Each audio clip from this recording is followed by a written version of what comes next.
Masih bersama kami di Presisi Siang.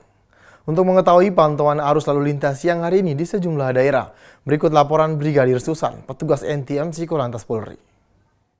Halo, selamat siang pemirsa. Kembali kami informasikan kondisi lalu lintas terkini melalui CCTV dari NTMC Korlantas Polri. Untuk lokasi yang pertama, saya ajak kita pantau di JPO Taman Anggrek, Jakarta Barat. Pemirsa, lalu lintas di kawasan ini dari arah Selipi yang akan menuju ke arah Glogol melalui jalur arteri terpantau cukup ramai dan lancar. Sedangkan dari arah tol dalam kota, yakni dari arah Jakarta yang akan menuju ke tol Airport juga masih relatif lancar pada siang hari ini. Dan bagi Anda yang akan melintas kawasan ini, kami harap untuk berhati-hati, kurangi laju kecepatan kendaraan Anda dan menjaga jarak aman kendaraan Anda dengan pengendara lainnya. Dan berikutnya di lokasi yang kedua, saya ajak kita pantau di JPO Tebet, Jakarta Selatan.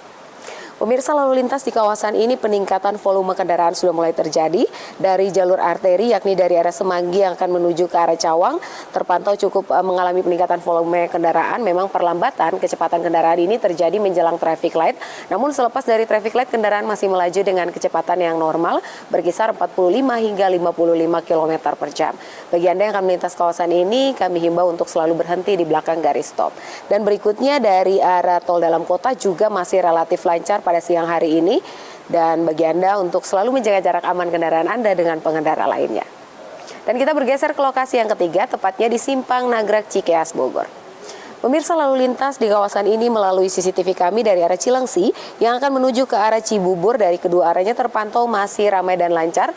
Di kawasan ini didominasi oleh kendaraan-kendaraan besar. Untuk itu kami himbau bagi Anda untuk selalu menjaga jarak aman kendaraan Anda dan kurangi laju kecepatan kendaraan Anda, mengingat kawasan ini juga cukup ramai dengan aktivitas dari masyarakat dan kendaraan-kendaraan umum yang menaik turunkan penumpang di median jalan yang menjadi salah satu faktor terjadi perlambatan kecepatan kendaraan yang perlu Anda antisipasi.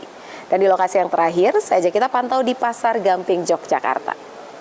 Pemirsa, lalu lintas di kawasan ini dari arah kota Jogja yang akan menuju ke arah Purworejo, dari kedua arahnya masih terpantau cukup ramai dan lancar. Perlambatan kecepatan kendaraan di kawasan ini hanya terjadi dikarenakan aktivitas dari kendaraan-kendaraan umum yang memarkirkan kendaraannya di median jalan yang menjadi salah satu faktor terjadinya perlambatan kecepatan kendaraan yang perlu Anda antisipasi.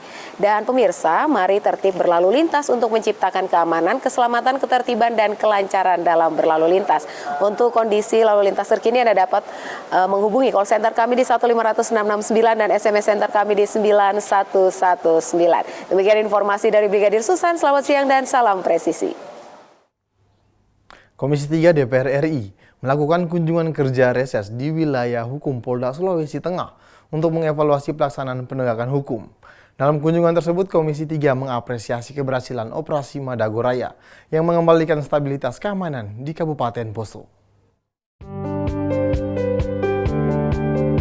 Komisi 3 DPR RI melakukan kunjungan kerja di Aula Rupatama Polda Sulawesi Tengah pada Jumat 25 Juli 2025. Kunjungan ini dipimpin Wakil Ketua Komisi 3 DPR RI, Sari Yuliati, didampingi Sarifuddin Suding serta sejumlah anggota lainnya.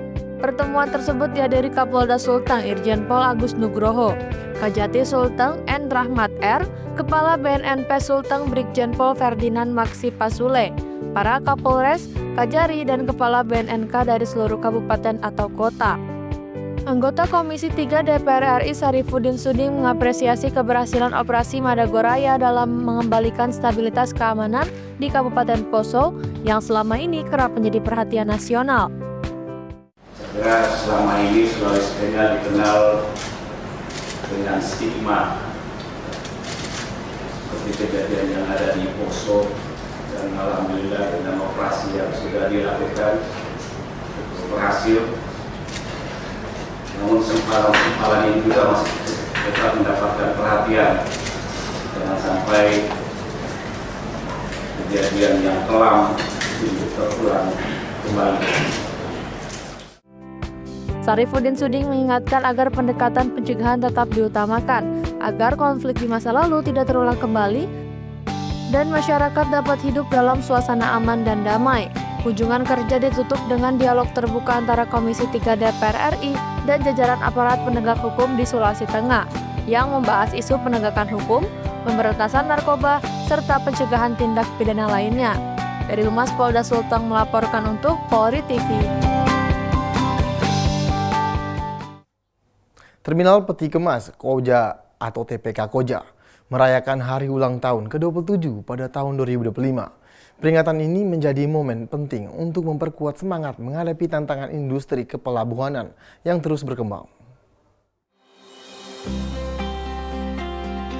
Tahun ini Terminal Peti Kemas Kota TPK Koja merayakan hari ulang tahun ke-27.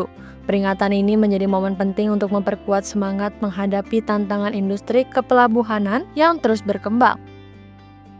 Perayaan ulang tahun menjadi saat yang tepat untuk merenungkan perjalanan panjang Terminal Peti Kemas Koja sejak mulai beroperasi pada tahun 1998.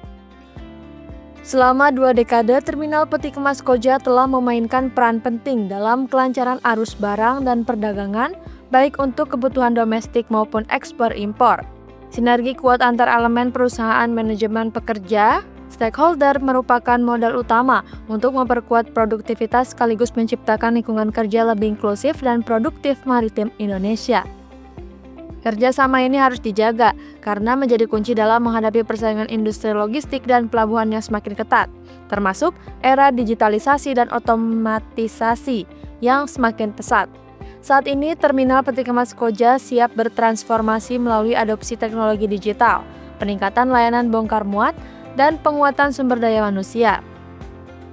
Sementara itu, Serikat Pekerja turut berkomitmen untuk menjaga kesejahteraan pekerja melalui pelatihan, perlindungan tenaga kerja, dan pemberdayaan kompetensi. Selamat ulang tahun ke-27 Serikat Pekerja UTP TPK Koja. Semoga terus solid, bermanfaat, dan memberi kontribusi positif bagi seluruh pekerja dan industri kepelabuhanan. Tim Liputan Polri TV. Presisi Siang akan segera kembali, tetaplah bersama kami.